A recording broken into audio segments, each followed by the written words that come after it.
Baik, Assalamualaikum warahmatullahi wabarakatuh. Halo teman-teman semuanya, bertemu lagi bersama saya Zahratul Jannah di Learning Journal, mata kuliah penulisan berita dan artikel. Ya sebelumnya teman-teman, saya ucapkan mohon maaf ya, karena ternyata di minggu kemarin itu, pada Learning Journal minggu kemarin, saya kira itu Learning Journal yang terakhir. Ternyata ini di minggu ini masih ada, dan ini menjadi learning journal yang terakhir di mata kuliah penulisan berita dan artikel. Jadi ya langsung saja kita masuk ke materi yang disampaikan oleh kelompok 5, yaitu tentang mengenal penulisan artikel feature dari mulai ragam, teknik, dan juga contohnya.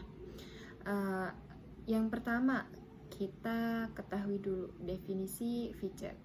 Feature merupakan tulisan jurnalistik non-fiksi yang memuat fakta dan disajikan dengan gaya sastra, bukan opini. Juga bukan fiksi, tetapi penuh narasi dan juga imajinasi, menyampaikan informasi dengan pendekatan deskriptif dan human interest. Kemudian selanjutnya teman-teman, ada ciri-ciri dari penulisan feature. Ciri yang pertama yaitu mengandung segi human interest. Kemudian yang kedua, gaya penulisannya itu deskriptif, estetik, dan juga naratif. Yang ketiga, tidak terikat waktu atau timeless. Yang keempat, tidak hanya menyampaikan fakta, tapi juga menghidupkan cerita. Dan yang kelima, yang terakhir, lebih fleksibel dibanding hardness. Kemudian selanjutnya teman-teman, di sini ada unsur-unsur dari feature. Yang pertama itu ada tema, plot, karakter, gaya, suasana, latar tempat. Kemudian selanjutnya ada jenis-jenis feature. Yang pertama ada feature berita. Feature berita dengan sudut pandang emosional. Kemudian feature profil, yaitu mengangkat kisah inspiratif seseorang. Kemudian selanjutnya ada feature perjalanan, yaitu cerita perjalanan atau wisata, kayak contohnya kayak my trip, my adventure gitu ya teman-teman. Kemudian juga ada feature sejarah, yaitu mengenang peristiwa penting di masa lalu.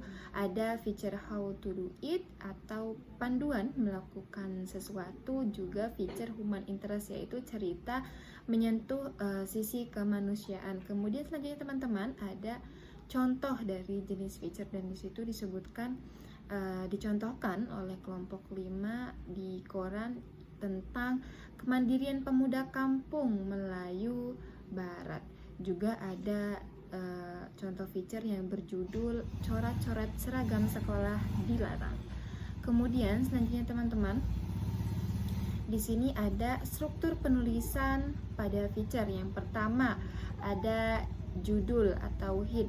Judul itu dibuat dengan semenarik mungkin dan juga menggambarkan dari isi yang ditulis. Yang kedua ada lead atau intro, ya ini pembuka yang memikat atau paragraf pertama. Dan lead itu ya teman-teman, lagi-lagi kita membahas mengenai lead.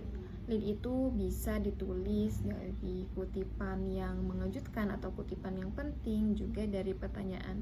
Buat lead semenarik mungkin agar ketika si pembaca, karena kan dalam berita kan kalau misalkan mau di media online ataupun media cetak itu pasti orang-orang ngebacanya yang di paragraf pertamanya dulu. Kalau misalkan sekiranya seru, pasti mereka bakal lanjut gitu buat ngebaca berita atau feature itu.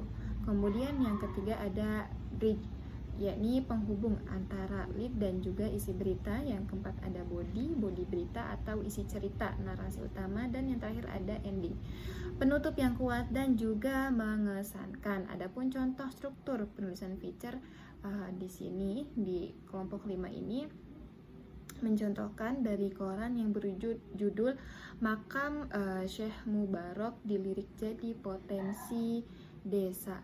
Kemudian selanjutnya teman-teman menentukan angle dari feature ya.